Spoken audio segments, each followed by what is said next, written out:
خیلی مخلصیم. امروز اومدیم مجموعه دالیا که کارهای ساخت و طراحی و 0 تا 100 این کیوسکای خوشگل، بازفودا، طرحهای مختلف، حالا انواع اقسام کیوسکای طرح فنجون قهوه، ذرت، سیب زمینی، نمیدونم هر چیزی که شما فکر کنید اینجا ساخته میشه. 0 تا 100ش هر رنگ و طرحی که شما بخواید زده میشه روشون.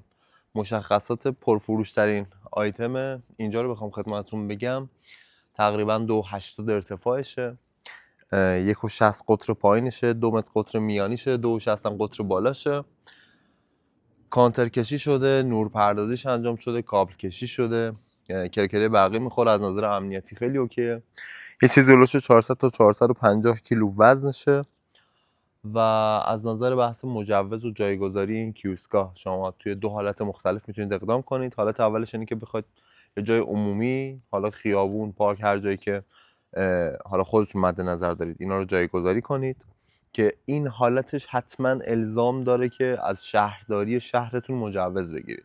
شهرداری شهرهای مختلف هم تبصره و قانون خاصی ندارن، یعنی سلیقه‌ای عمل میکنن. اگه به قول معروف باهاتون حال کنن، خودمونیشو بخوام بهتون میگم، اگه باهاتون حال کنن مجوز میدن بهتون، اگه هم حال نکنن مجوز نمیدن. خیالتون رو راحت کنم. حالت دومش چه مدلیه؟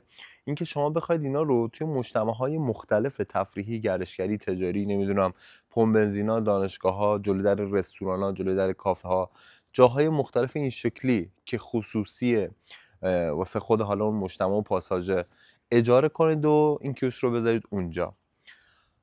توی بحث قیمتی هم قیمت فعلیش توی این تاریخ امروز چندمه؟ 24 را 24 شهریوره. نگاه کنم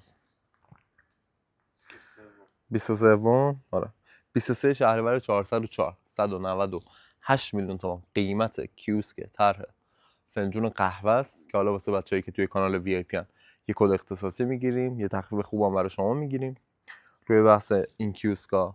و بحث سفارشش هم چجوریه، نحوه پرداختش چجوریه، اینکه شما میتونید 50% مبلغ رو به صورت نقدن زمان ثبت پیش فاکتور پرداخت کنید، 50% دوم رو زمانی که کیوسک رو تحویل میگیرید. یه چیزی بین 20 روز تا 1 ماه هم زمان ساختش طول میکشه.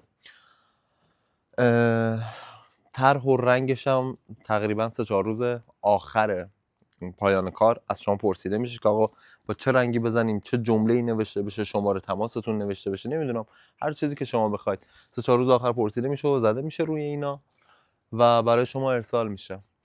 و 50% دومش رو هم میتونید شرایطی پرداخت کنید. اما چجوریه؟ شما باید توی 3 ماه پرداختش کنید. حالا توی یه فقره چک 3 ماهه یا 3 فقره چک 1 ماه به 1 ماه، توی 3 ماه باید پرداخت بشه. هیچ سودی هم روش کشیده نمیشه و کل قضیه همینه. حالا توضیحات بیشتر هم که از آقای شایسته میپرسیم.